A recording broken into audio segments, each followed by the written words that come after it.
I'm back with my learning the deck because, for one, my voice is back, and two, Mercury Retrograde is over and I was hit really hard. Today I picked card number 39, Losgunna. Sunken treasure, discovery of self, adventure. The realm of Losgunna, the Frog Queen, is extensive, both below and above the waters.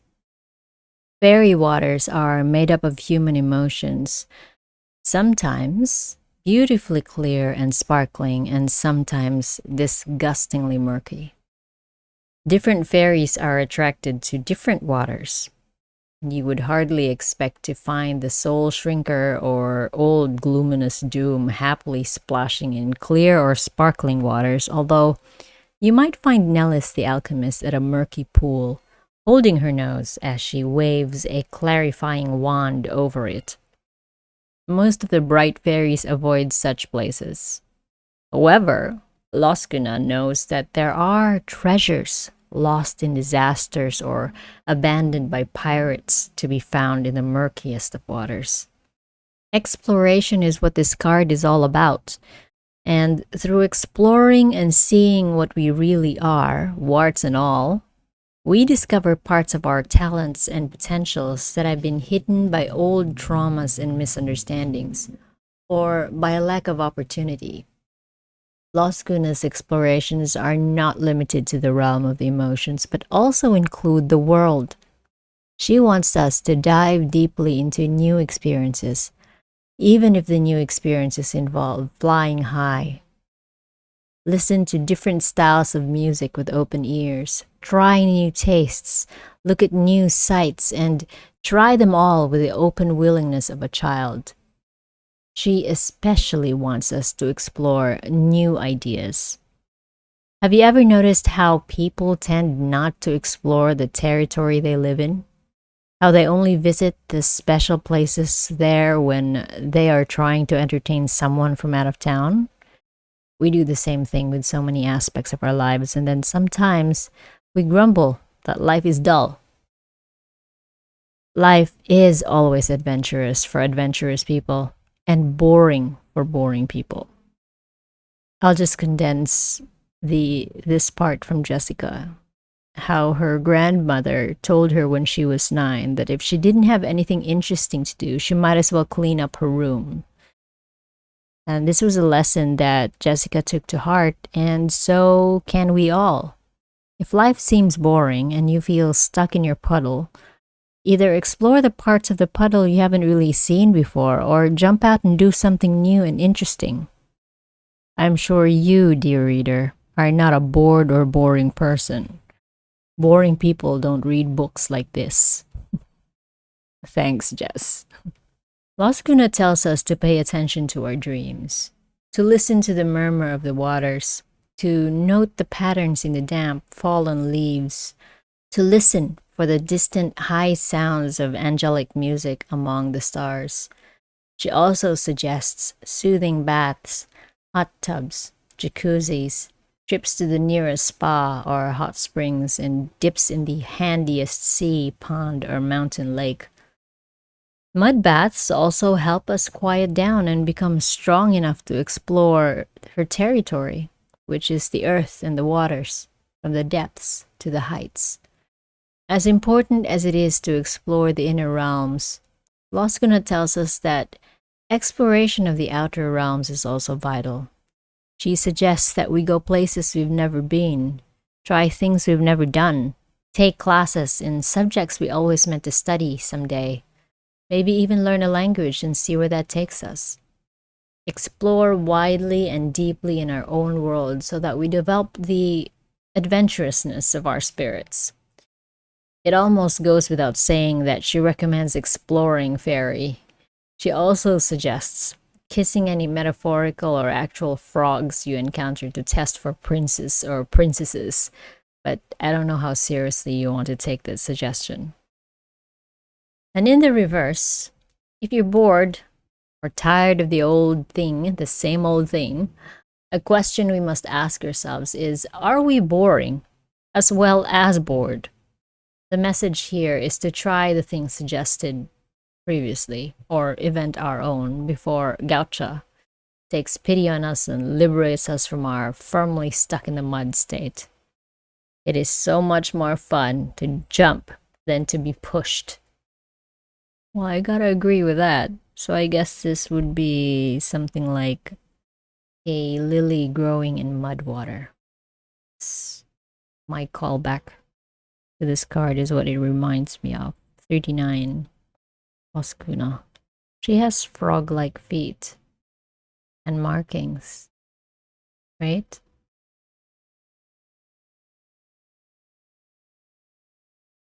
As well as, usually these cards, when the artwork is facing right, she's facing to the future, and when the artwork is the main character is facing left, it's looking at the past. So this one is forward focused, future focused. Beautiful card. Look at all that detail. All right, moving on. Card number 30, the Laume. Laume? Laume. I'm not sure. But let's just say it's Laume. And I'll just refrain from saying it aloud to save us all from the cringing.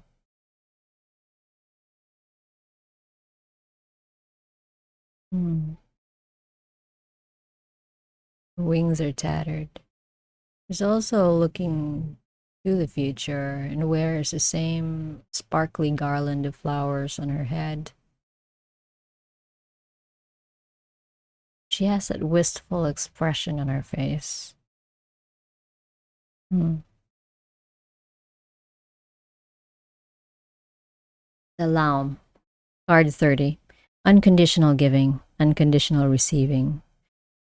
She is the Laume in the same way that McGregor is the chief of the clan McGregor, the Laume of all Laumes. The Laume is a charitable soul in the old sense of the word charity, which is loving and giving. She knows the joy of giving without expectation of return. From practicing this ourselves, we learn that there always is a return, often from the least expected source. The universe likes to keep its accounts up to date, and the Laume's job is to encourage us to keep the credit side of our cosmic accounts balanced by freely giving. We have been given the earth, the sun, the stars, and the moon. We have been given trees and flowers and things to eat and a multitude of prospective friends. It's going to take a considerable amount of generosity to come into balance with all those gifts we've already received. When we fall out of balance in what we give and what we receive, we can't have constipation or diarrhea of the spirit. Spiritual constipation makes us toxic and bloated and unable to deal with more intake. Spiritual diarrhea makes us energetically depleted, limp, and needy. The spiritual forms of these particular malfunctions are entirely a result of our choices about balancing our giving and receiving. You may think you have it right, but if things are not going well for you, the Laume suggests you think again. If you're pushing and pushing at something, it can often help greatly just to back off. Relax about it. Let the energy flow. If at the same time that you back up from your efforts, you put energy into the universe elsewhere, then energy just naturally has to flow back to you in the most appropriate and generous form. The universe also has to keep its accounts balanced. A discussion group member wrote, "The Laume is still bugging me. It looks passive but watchful." I think she feels that this giving business needs a bit more explanation. It's about being ready to do that sometimes quite small thing just when it's needed. A pinch of fairy dust in just the right place at just the right time works wonders, but big clouds of fairy dust just makes everyone sneeze. This is true. Sometimes a small bit of helpfulness now prevents a big need later. And sometimes a big thing is needed right from the beginning. Another oracle reader noted that the Laume's wings looked a bit tattered and wondered if this indicated that it's sometimes appropriate to give until it hurts. Yes, it is, she says. Not as a habit, not as a sort of martyrdom, but only on the rare occasions when it's truly needed. One of the Laume's charming customs is to give through whatever pair of hands is nearest, provided they allow her to do so. Do you let the Laume give through your hands, or do you put them in your pockets and hold back, holding on to what's yours? If so, you're missing a lot of fun, some interesting experiences, and spiritual growth.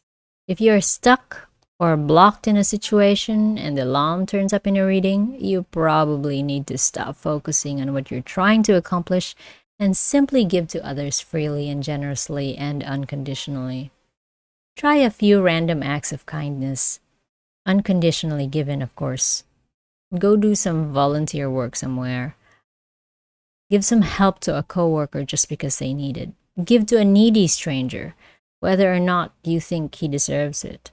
Take flowers into a hospital. Give them to a stranger at random, or give them to a nurse with compliments from the universe. Give a bit more than you think you can afford. Go a little further than you think you reasonably can. Empty your wallet or purse of all your cash for a beggar on the street. Don't worry, it will fill up again, much faster than you might expect. In the reverse, ask yourself if you've been giving too much, and it's time to stop and attend to your own needs for a bit.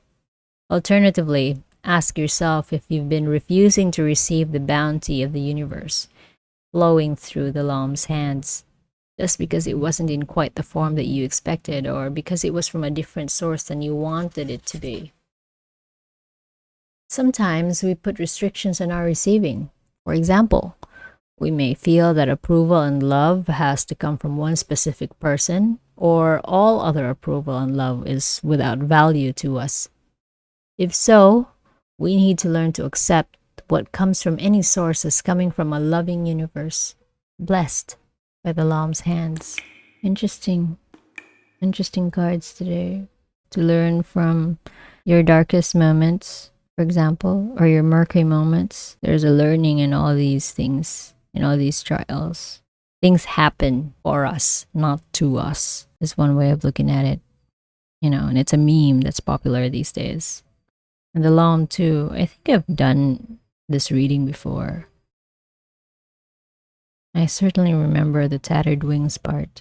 And of course, honesty. In the back of the deck, card 40. Honesty, compassion, tact, self-deceit. Honesty in a reading speaks, unsurprisingly, of the need for straight dealing and truth in representation. We need to be scrupulously honest here, making certain that there's no room for confusion or misunderstanding, no fuzzy edges. Both written and verbal agreements need to be completely clear. Assumptions may not be as well understood by all parties as we're assuming, and they need to be tested for comprehension. On a personal level, honesty reminds us not only to be clear in what we say and do, but also to act and speak with compassion and tact. Brutal honesty is not usually true honesty at all, but somehow slanted toward the worst. Dishonesty, even in the name of tact, is not helpful either. Balancing on that fine line of loving honesty may take some effort, but will provide rich rewards. Honest humility, idealism, and clarity of mind are some of the advantages of honesty. In the reverse, honesty asks us, are we being truly honest with ourselves? We may think we are, but finding honesty standing on his head in a reading indicates that we may well be deceiving ourselves in some way. The human psychological mechanisms of repression, denial, projection, displacement, etc. may be in play. We need to look carefully at our attitudes and beliefs, especially where our emotions are strongly involved. We may even need objective, clear-sighted assistance from others in looking at this. Self-deceit leads to anxiety, confusion, a complicated life, and behaving with unfairness or injustice toward oneself and others.